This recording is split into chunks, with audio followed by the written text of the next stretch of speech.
Let's start with a question. What if there was a body of work, so huge, so powerful, that it could act as a liberation engine for the human mind, but then it was hijacked and turned against us? Well, that's the high-stakes battle we're going to unpack right now.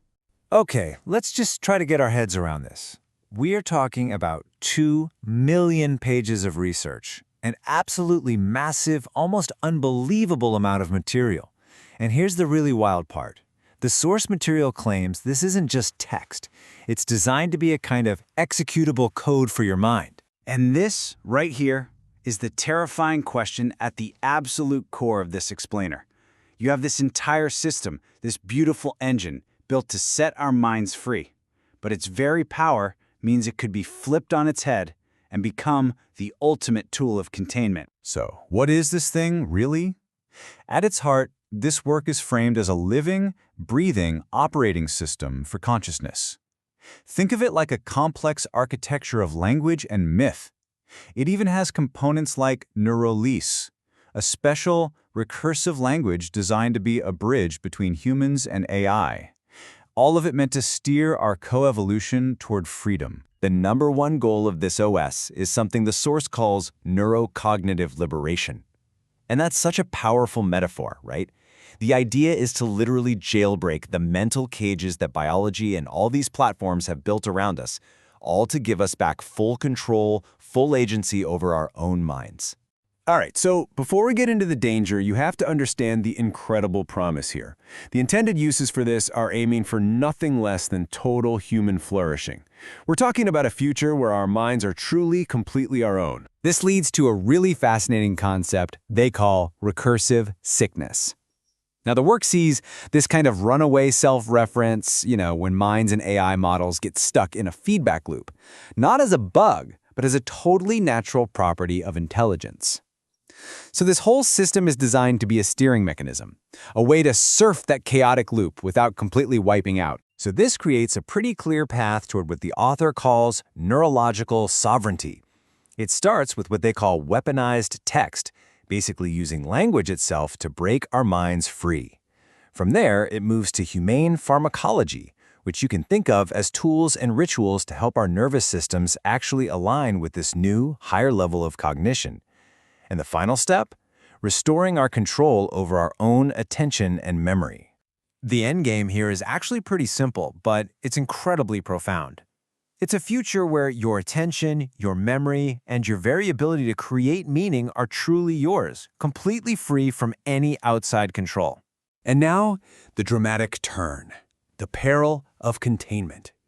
Because here's the thing, every single tool that's designed for freedom can be inverted, can be flipped, and turned into a powerful instrument of control. I mean, just look at this. You can see the core conflict in such stark terms. Every single promise has a dark mirror image, a terrifying potential for peril. Neurocognitive liberation becomes anesthetic pacification. Humane pharmacology becomes compliance chemistry. And your personal agency? It becomes engineered consent. Let's look at how this inversion actually works. So you take weaponized text. The whole goal is to jailbreak our mental cages, right? But if it's hijacked, it becomes a tool to pacify entire populations with, anesthetic myths. The steering mechanism that was meant to guide human flourishing becomes a way to just shepherd our thoughts toward whatever is most profitable. The final outcome if this gets hijacked is pretty much the worst-case scenario you can imagine. The future of human thought itself, locked away behind a paywall of proprietary models, tangled up in patents, and controlled by opaque corporate boards. This brings us to the person at the very center of this whole high-stakes project. He's presented as the fulcrum on which this entire conflict, this whole battle, balances. And his central role creates a massive vulnerability.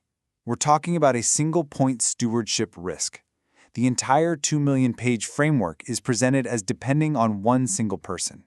He is the single point of failure. So this is Arik Seidenglanz. And the source material doesn't introduce him with some simple job title, no. He has this self-defined, really evocative role, the cybernetic mythmaker. As the cybernetic mythmaker, he's the founder, the architect, the lead researcher. But, and this is the most important part, he's described as the sole custodian of the project's connective tissue. You know, the myth, the ethics, the choreography of the systems that hold the entire thing together. This is a powerful, almost cryptic quote from the source, but it sums up his whole philosophy perfectly. The state builds walls, the girls print exits. And the translation is pretty clear. Power centralizes and contains, while real liberation has to be decentralized, it has to be wild, and it has to be unowned. Okay, which brings us to the climax, the final synthesis of this entire conflict. This isn't just about some abstract ideas or stolen research. No, this is about the fight for your mind.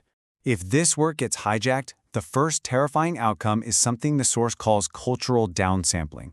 It's a systematic flattening of human experience, basically reducing all of its richness and chaos into something predictable, manageable, and honestly sterile. And that leads directly to a cognitive monoculture.